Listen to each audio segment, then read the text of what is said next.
Chicken 65 தான் hotel ஸ்டைலில் ரொம்பவும் கிறிஸ்பியாக டேஸ்டியாக எப்படி பண்ணுறதுன்னு பார்க்க போகிறோம்.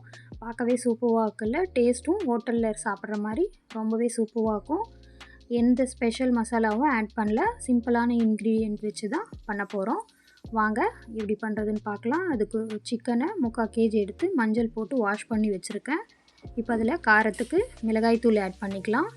கொஞ்சம் காரம் அதிகமாக வேணும்னு கேட்டதுனால நான் கொஞ்சம் காரம் அதிகமாக சேர்த்துக்கிறேன். நீங்கள் உங்களுக்கு ஏற்ற மாதிரி சேர்த்துக்கோங்க. அது கூடவே உப்பு, கார்ன்ஃப்ளவர் 3 டேபிள் ஸ்பூன் ஆட் பண்ணிக்கலாம்.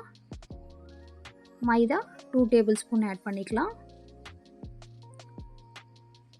எல்லாம் ஆட் பண்ணிவிட்டு மஞ்சள் தூள் நான் ஆட் பண்ணல, ஏன்னா ஆல்ரெடி மஞ்சள் போட்டு தான் வாஷ் பண்ணியிருக்கோம், அதனால் அதுவே போதும்.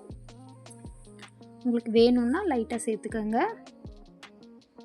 இப்போது லெமனை பாதி மட்டும் ஜூஸை சேர்த்துக்கிறேன். இஞ்சி பூண்டு பேஸ்ட்டு 1/2 டேபிள் ஸ்பூன் சேர்த்துக்கலாம். இப்போது மிக்சர் ஜாரில் க்ரீன் சில்லி, கருவேப்பிலை, கொத்தமல்லியை கோரஸாக அரைச்சி சேர்த்துக்கிறேன். இது ஃப்ளேவர்ஃபுல்லாக சூப்பராக இருக்கும் சாப்பிட. இப்போது லைட்டாக தண்ணி சேர்த்து மிக்ஸ் பண்ணிக்கலாம். கையில் மிக்ஸ் பண்ணுறதா இருந்தாலும் பண்ணிக்கலாம்.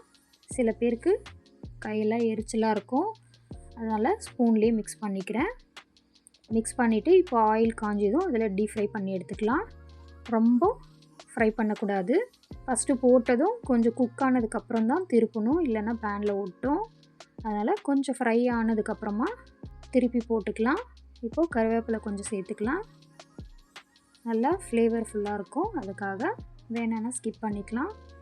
இப்போது 2 சைடும் குக் ஆனதுக்கப்புறம் எடுத்துடலாம். இதே மாதிரி இருக்கிற எல்லா சிக்கனையும் ஃப்ரை பண்ணி எடுத்துக்கலாம். இது நம்ம கடையிலலாம் வாங்கி சாப்பிட்ற மாதிரி ரொம்பவே கிறிஸ்பியாக டேஸ்டியாக இருக்கும். இதுக்கு மேலே பெப்பர் தூவி லெமன் ஜூஸை ஆட் பண்ணி சாப்பிட்டா சூப்பராக இருக்கும். நீங்களும் ட்ரை பண்ணி பாருங்கள். நான் இதை இடியாப்பத்தோடு சர்வ் பண்ணுறேன். யாருக்கெல்லாம் இடியாப்பத்தோடு சாப்பிட பிடிக்கும்னு எனக்கு கமெண்ட்டில் சொல்லுங்கள். எனக்கு ரொம்பவே பிடிக்கும். ட்ரை பண்ணிவிட்டு கமெண்ட் பண்ணுங்கள். வீடியோக்கு லைக் பண்ணிவிட்டு இந்த மாதிரி சிம்பிள் அண்ட் டேஸ்டியான ரெசிபீஸ்க்கு நம்மளோட சேனலை சப்ஸ்கிரைப் பண்ணி வச்சுக்கோங்க ஃப்ரெண்ட்ஸ்.